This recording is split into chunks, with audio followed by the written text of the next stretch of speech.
One of my neighbors, who is my friend, took my girlfriend. Confused. Definitely. I'm still confused. Definitely. We're still learning. Still confused. I mean, I am an interviewer by trade, baby. So lock in.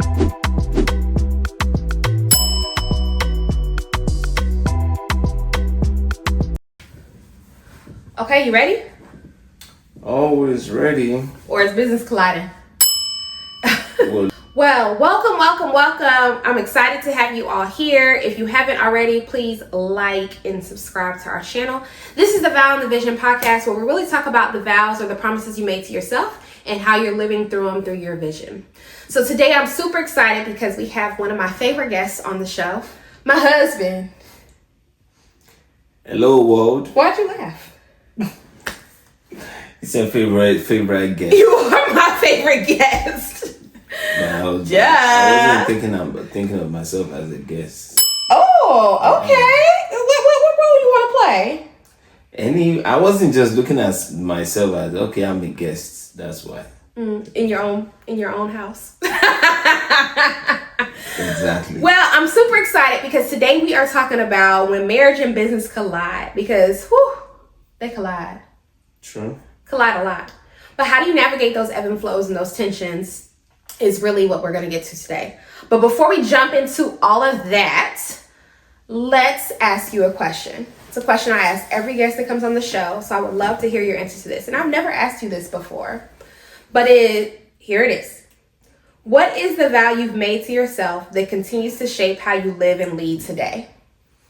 How I live and lead. Mm-hmm. I've made different vows to myself, and sincerely, I wouldn't say there is just one I made that have just kept me going. Different phases in life, I've had to make a vow to myself. I can say the first vow I ever made to myself that kept me together was that, well, it came as a result of heartbreak. So I made that vow to myself. Yes. Baby, you got heartbroken? Ma'am, I told you this before. But I didn't tell you this vow. Okay, tell me this vow. I told you Let's the get to heartbreak it. before. That's my first heartbreak. And I think, is that the first and the only heartbreak? Oh, that was the heartbreak that brought me into the manhood level. Okay. You know, from boy to manhood, that kind of a thing. So the vow I made to myself was that I will not ask any girl out once the girl tells me that she already have a boyfriend or got a man. I will not chase after her. I will not get a number. I will just let her be. And I made that vow only because one of my neighbors, who is my friend, took my girlfriend. So it hurt so bad. I'm like, I will not do this to someone else. That once anybody tells me, hey, I have a man, and we someone, I'm just...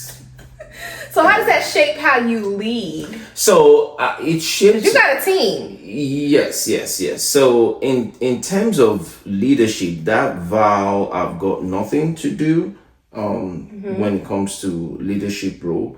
In terms of leadership, the vow I've just made to myself actually is that I will make better what I learn from my mentor to play out in my own leadership role. Okay. So I like that. Those things I saw that they are okay, they are good, but I felt it could be better.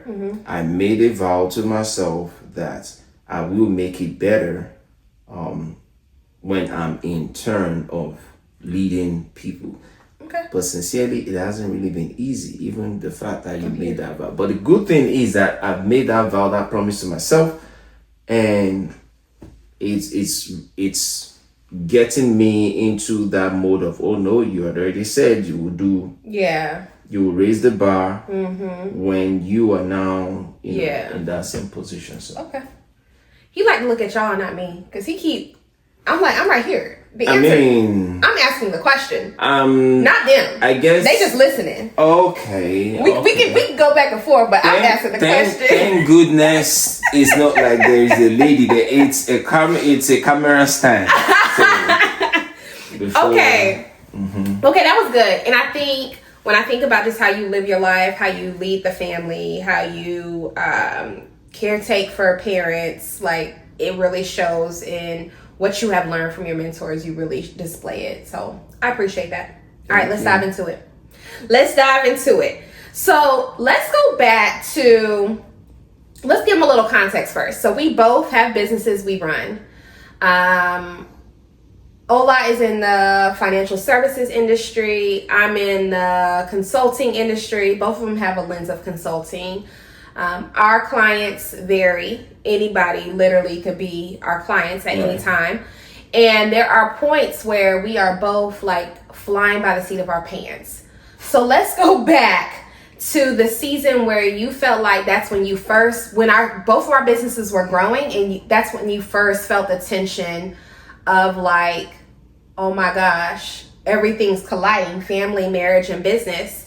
And tell me, like, what did you feel when you first felt like that tension come across? Confusion.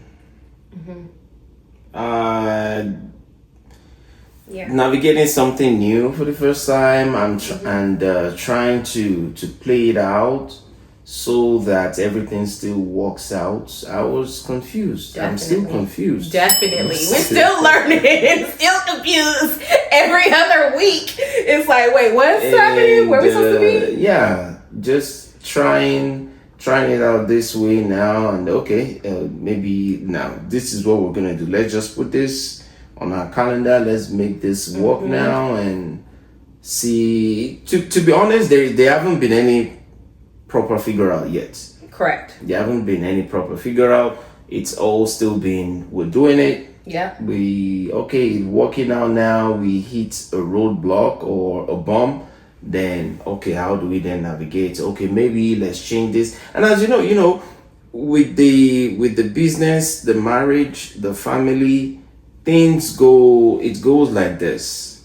So there haven't been it's like you playing Mario. When Super Mario is going through those obstacle course, and then you have stuff going up and down. There is no like one steady path to keep going. It's just being able to adjust to how things are changing, because the girls just started school now.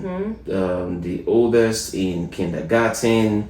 School is no longer as close as it was before to the house. Now there are changes with the time, how or when we have to go drop off, pick up, get home, take shower, a routine, eat. get into a true routine now. Changes with the business on the time we still have to spend out there. Okay, well, I'm the person you're being interviewed now, so I will say me.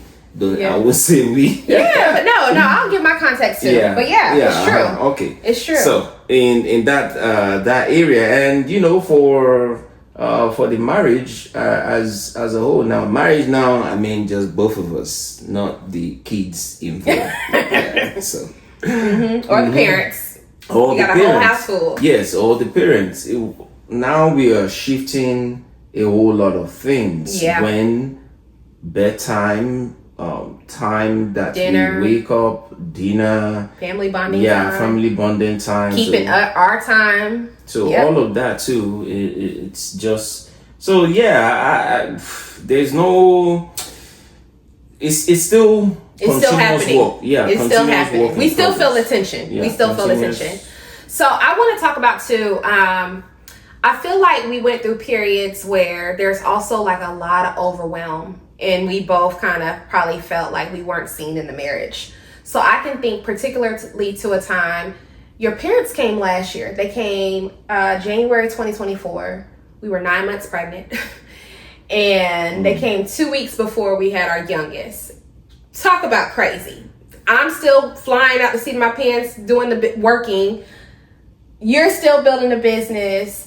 And I don't think I felt it in that moment, but the summer is when I started feeling like, oh my goodness, because your business really started growing. Yeah. Mine was growing too, because we had landed like 3 contracts like within a week of each other. So the summer was a really busy period last year. I was coming back from maternity leave, picking back up in the work, trying to hire team members. You're growing the business, but then we also have to navigate. We got a 7-month-old, we got a 5-year-old that it's summertime. So she's like, I'm bored every day. And then we have parents. And we have one parent where we have to also navigate caregivers coming in the home. And like, are they going to show up? If they do show up, are they going to do their job? Oh, somebody called out sick, but you still got client calls, and I still got client calls, and the baby's still crying, and mama wants to go for a walk, and TT's bored. So I felt like over the summer was this true period of overwhelm and like not feeling seen. But that's also where I feel like we got the most momentum in the weirdest way. So I think what really went on the back pocket for me was like personal care, like going to work out. I had started Pilates and I just like cold stopped because I couldn't keep up with it. And then just like taking care of myself from that aspect kind of went on the back burner. So can you tell me, like, when you think about us managing like family, business, both being entrepreneurs in life, like when did you feel the period of overwhelm, or when did you feel like you were not seen in the marriage? All the time I'm not seen. He's showing out for y'all today. I'm about to cut this short. We're about to go to a break. Cause what? He ain't coming back as a guest. So let me be clear now. When you say not seen in the marriage, how do you like mean? Like, what about me? What about me and my needs? Frankly speaking, not until now that you've asked about it, did I ever think of... Ooh, see, I've been doing my job, y'all. I've been putting in work, okay? Go ahead. I'm sorry. I don't know about that part of putting in work, but what I am saying showing out for the world. No. Sincerely now. What I'm just saying is that it's never crossed my mind about, okay, am I even being attended to? I've never seen it. I've never thought of it like that. I've always just, it's always been, okay, what does daddy have to do? What does husband have to do? What does daddy have to do? What does husband have to do? That's it. I've never thought of it. And sincerely, this may sound maybe a little bit not too well to some people, but I don't want to think of it. To be honest with you, I really don't want to think of it. And why do I say I don't want to think of it is that I don't want to in any way make myself I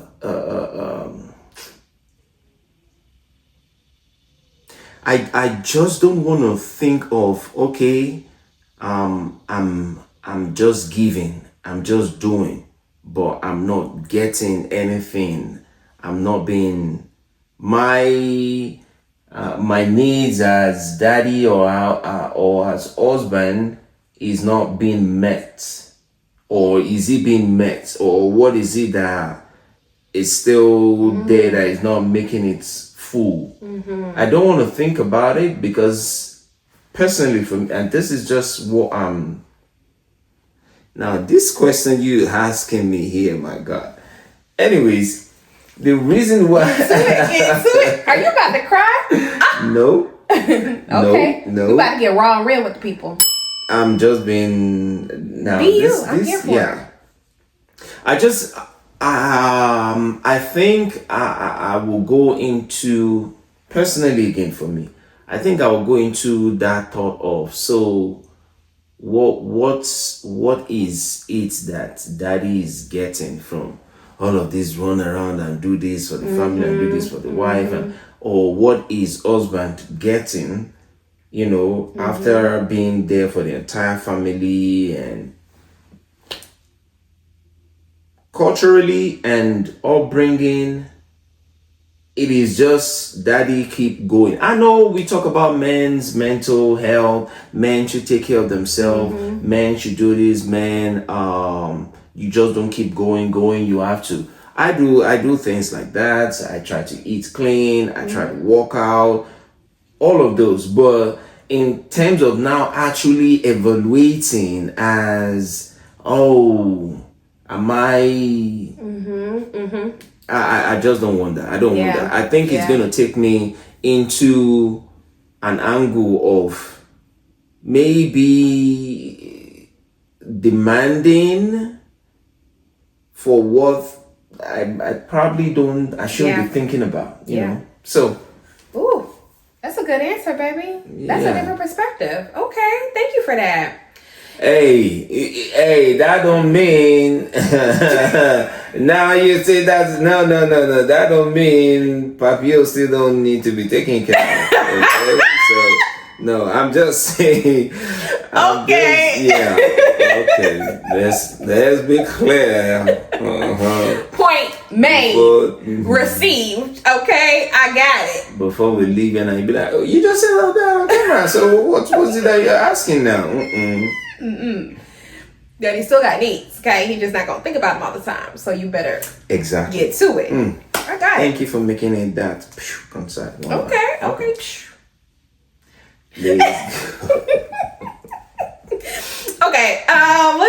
Let's see. I gotta have a little bit of notes because y'all know I like the yap. So let's talk about not necessarily, I think, each other, but what do you think when you think back to that point? I know we feel like it's like continuous. We might have this tension because we're still in like high growth mode for both businesses. But let's specifically go back to over the summer of last year when everything was like, whoo, mama and daddy, TT, the baby, us like traveling like all the time. Grandma, what do you think? Grandma, yes. Oh, yes. My mom and dad. Oh, my goodness. Just all of that. What do you think that we were unintentionally teaching each other during that time? I'll answer first. I don't know if it's necessarily us, but I think unintentionally during that season, what I learned was like how to be a better wife. And I learned that from mama, your mom.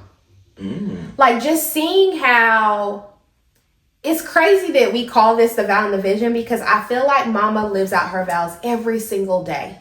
So for a little bit of context, daddy had a stroke 11 years ago, 12 years 10, getting 10, to 11 years ago. Getting to 11. That impacted his cognitive ability. So what that means for us when we talk about managing caretakers coming in and out the house is that daddy needs assistance being fed, being bathed, getting out of the bed, getting in the bed, getting dressed, brushing teeth, shaving, everything for your daily life. So what I say is like the lessons I've learned with having them here in the house every day and seeing how the caretakers are, how relentless she is about his care and his concern. Like the amount of caretakers we done went through because of her is wild, but it also is like a testament to her love for him regardless. You know what I'm saying? And just seeing how she takes so much care and pride even feeding him. She might get attitude because he act like he don't want to eat, but she's gonna take pride in doing that. Those lessons she really took through sickness and in health. I don't know if they really do that vow in Nigeria, but she took that vow serious. You know, what do you mean? Maybe through sickness and health with multiple wives, but you know, for some people, not everybody. Not everybody. I know. Okay, but what I'm saying is, I don't know what kind of do they do the same vows that we do here in the Western world? The vow is the vow. The vow's the vow. Okay. It's not like y'all don't judge me. Don't eat me up in the comments for that. African. Okay, do not come for me. Okay, don't come for me. I should know this. I should have not said that, but whatever. I did. But You what? don't apologize. Just stay on the apology side. Don't be like, hey, I did. You're right. I apologize. Okay, That is kind of, ooh, that was wrong. I do apologize. That was wrong. But I still want to know the answer to that. So if y'all do have the answer, put it in the comments. But anyhow, I learned how to truly be, and then not only that, but she was also like still navigating in Nigeria, like taking care of her dad's church and the properties and just her store. Like, and still like being there for everybody. Like, she navigated all these roles, but she still has so much pride in like being a wife and making sure her husband is cared for and has dignity, even in his sickness, in his like disability. That, I mean, there's so many layers to that I don't even have time to go into today with, but that's probably what this season has really unintentionally taught me. How to just be better. What about you? And consistent. So if I'm to take it back to summer last year, summer all the way to fall, I think what it taught me was just to be graceful and patient. Graceful and being patient. Graceful and being patient. Yeah. That's what it really taught me. And what I discovered of myself some more, again, particularly that period, is I do better when I have the most limited time. I do better when I have the most limited time. But what it actually taught me was, patience and grace. And in regards to grandma, with everything you said, just very true.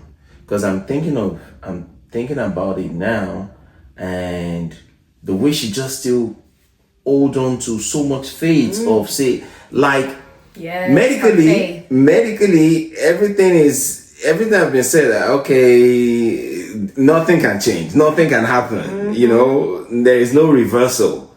But you will see she wakes up every day with like a newer faith of, okay, yes, my husband is just gonna get up one day and just start to walk and talk and remember all of us. Her faith is and on another level. I think that's the other lesson too, like your faith. That faith of mustard seed, I got the mustard seeds right there. Shout out to Courtney. She got me those about 5 years ago. Courtney always coming through. Always come through. But her faith of a mustard seed, bruh. Different level. Like, oh my gosh. And we see it every day. Every single day with everything. Like her faith in everything that she does, but really in her marriage, in her faith. Like God's going to turn around the situation for Papa. And that is, woo. Okay. Let's go to some of our vows that we got. Okay. So when I started making the notes for this show, I was just thinking like, what are some things that we hold true? And I came up with like 3 areas, and I want to see if you agree. And I got some questions around them. Okay, let's go. So the first vow is I feel like we truly do honor the assignment, not just the role. What I mean with that is there are times, we'll just take right now. I feel like my assignment right now is to step up and lead a little bit more with like support you in your dream and your vision. And like my business is like kind of on autopilot right now, but it's kind of a quiet role. So I'm having to step up in that area. I also feel like we have different roles even in the household, because I'm a clutter butter and you are like a neat freak. And I feel like you honor it's not traditional in the house as far as roles, but I honor that you're not going to be, your strength does not lie in, okay, these are the appointments. These are the things we have to do every day. This is the time we have to be there. These are all the things. I kind of handle that. Like, okay, for this week, I know these are the places we got to be. These are the time we got to swim, karate, ballet. Grandma has to be at this doctor, that doctor, that doctor. I got to pick up this prescription at that time. I got to run here to do this, run there to do that, mail this off, pick that up. and I make these travel arrangements because I'm also his assistant. Okay, shout out to Lino and Jaden because they really helped me keep that ball rolling. So make sure his travel is scheduled, set, everything. All the upgrade requests are in, because if not, I'm gonna hear it from him and Delta. Lord, I'm gonna be on the phone with Delta. But I think even in that season, like, some would think, well, if I'm doing all of that, where do I have time to like really be a mom and show up in the house and make sure I'm cooking? And I feel like that's when you step up into your assignment of Mama Bear's handling that stuff. I need to make sure the laundry's done, the house is orderly, the girls are bathed, like food is prepared, or we're thinking about food. So it's not always this, like, I feel like I have to do all of this stuff traditionally, or you feel like you have to always be like providing. There's ebb and flows. So I said all of that to say, are you laughing? I mean, I'm just waiting on the question. What do you feel? What do you think about that? How we honor the assignment and not necessarily the role? I will think. Not that I will think now. Bringing it to us, we have just been doing it, and I think we have been going through learning process with the whole thing as well. I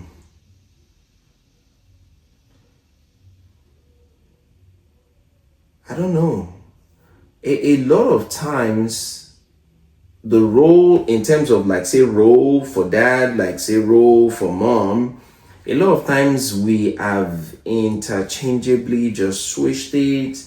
Even in the day. Yeah, even in the day. And many a times it comes based off our strengths. Yep. What Papio can really do well here, or what Mamio can, I say Mamio.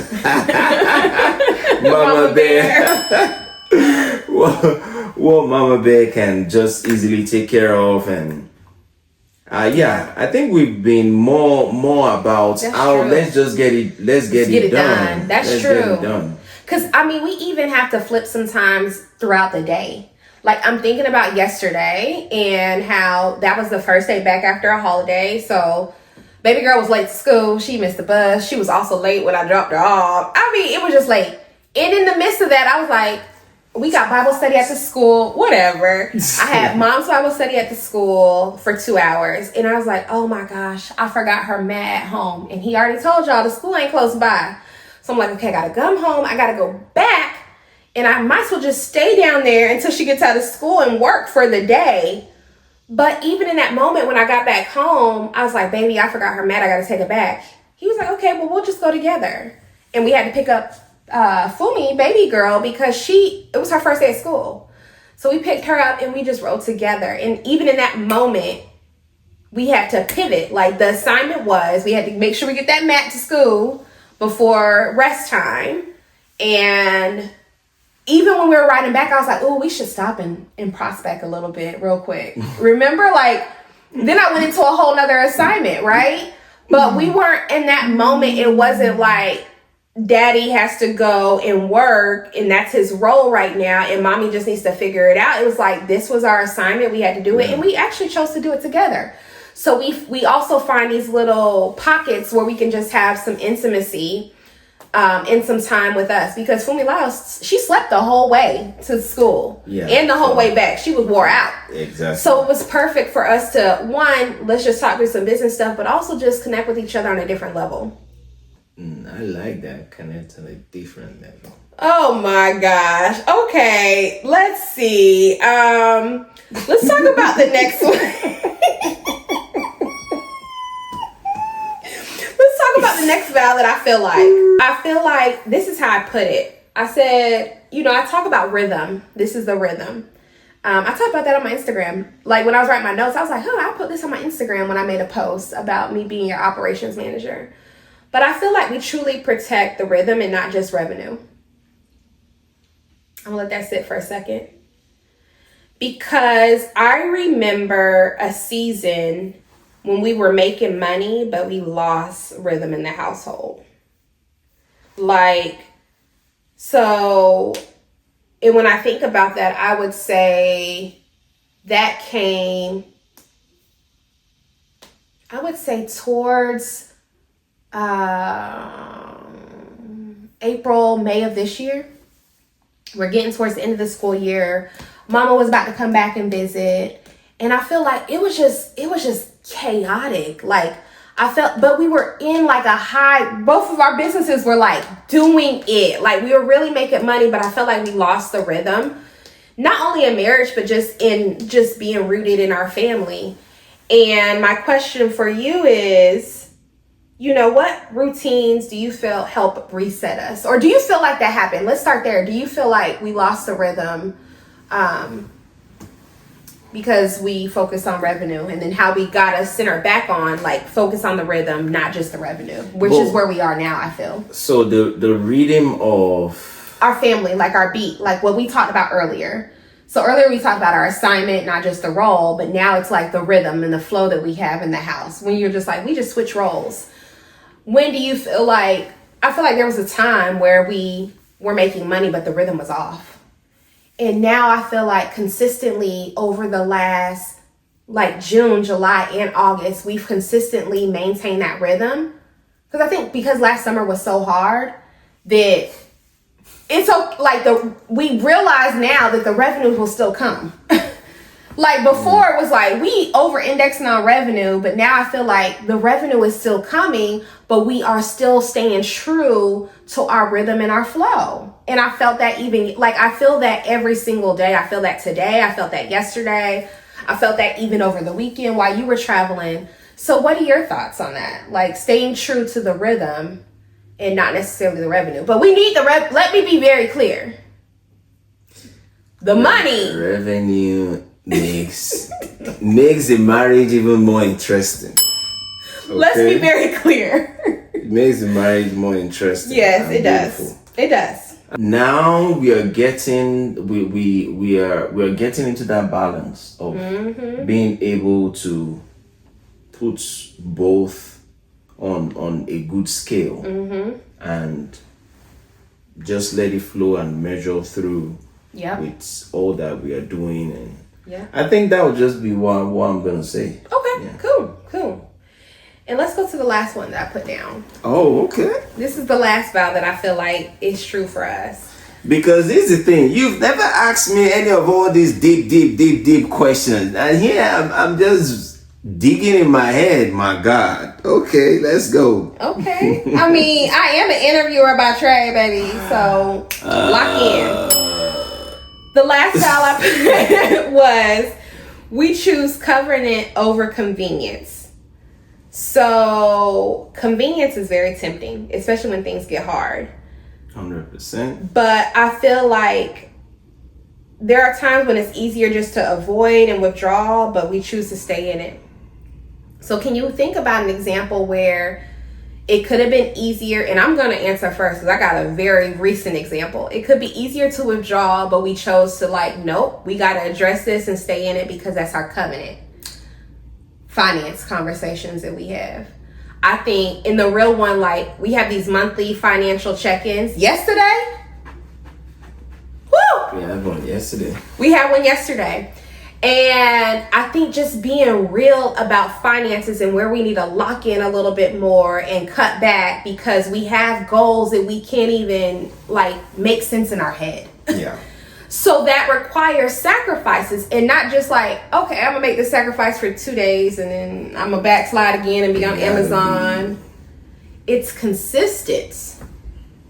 Literally, the way we are with our business, in our home, in our rhythm, and our flow, even financially, that covenant we make has to be consistent and we have to talk about it. It's so much easier to avoid it though, because I am swipe. It went through. That's why I let go. And you are so talk about it a little bit.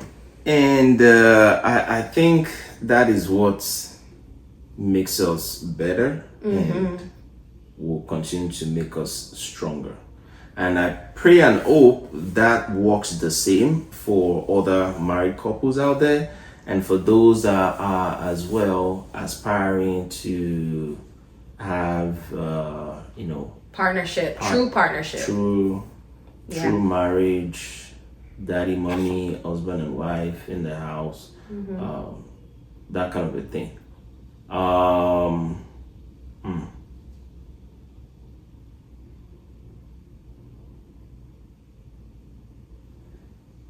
This question got me. It's just it's making me think. It's not even a question. So maybe I'll ask this question. I forgot I wrote down this question. So now that you know, like, I feel like we choose covenant over convenience. Like, we stick in it together versus of the convenience of avoiding it. How do you show up differently in hard conversations? It is hard. How do you show up? Being sincere and show that genuinity. Yeah, true. There is no switch, there is no curve to, it is hard conversation, we don't want to, it's already hard, so there is nothing more to it other than just address it, but should be seen from an angle of genuinity. Correct. Love, understanding, for us to do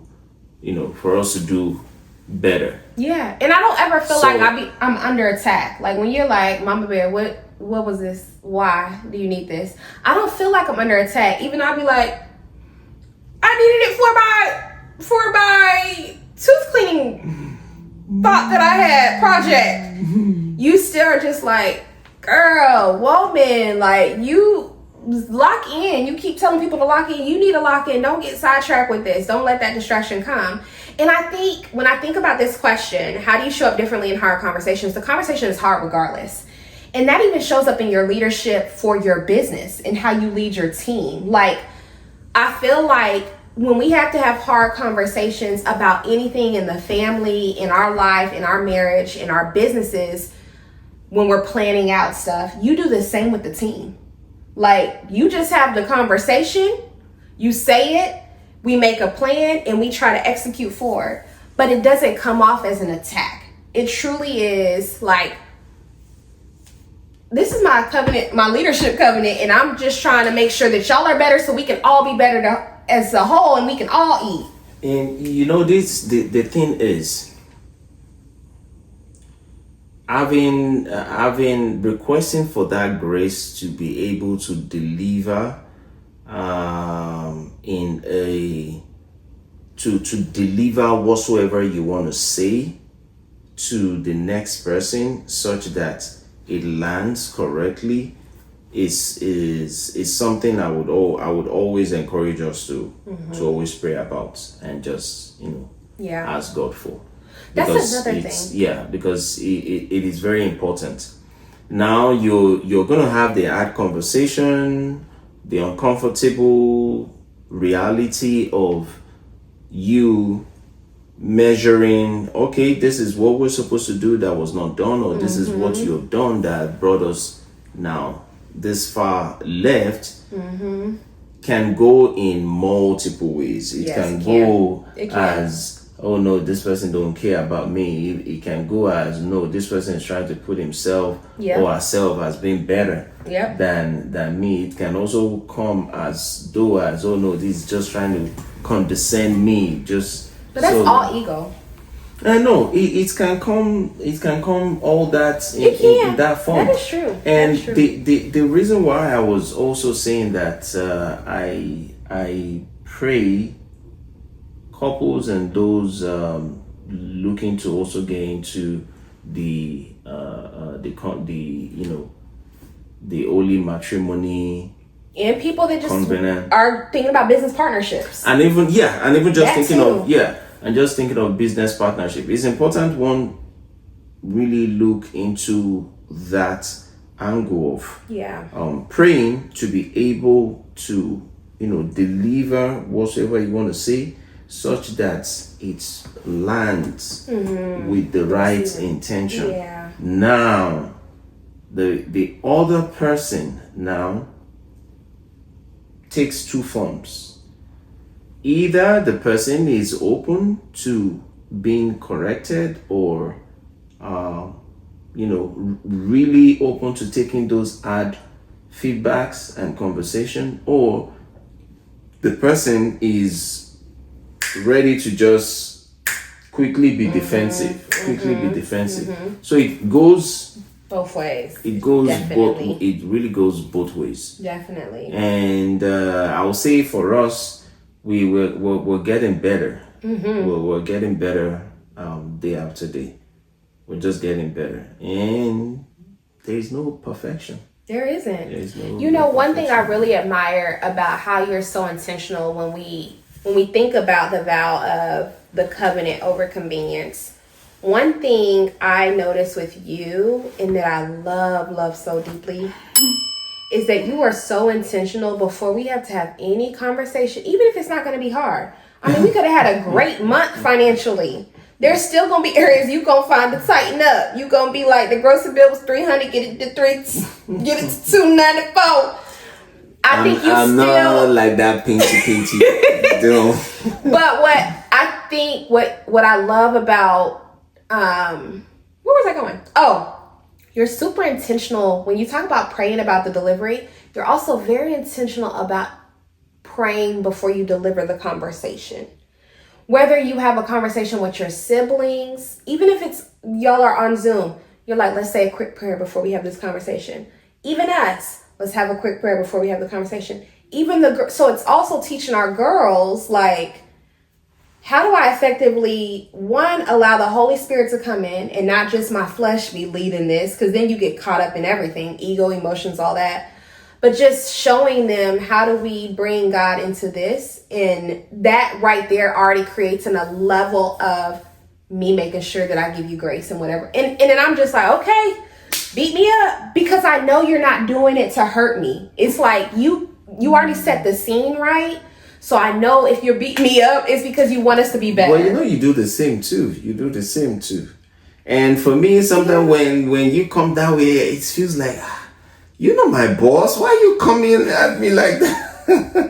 Why are you coming at? Because, I mean, Mama Bear will come, put on the HR art, and then she's asking all these questions, but at the end of the day, it is for the betterment of both of us and the betterment of the family. So our legacy, baby. Our legacy depends on it. This was so good. I got a closing question for you. I thought that was the last one. That was just the covenant stuff. So, all right, last question. This one's really close to my heart. Okay. When people reflect on your life and your work years from now, what vision do you hope they'll say you carried forward? I would say sincerity,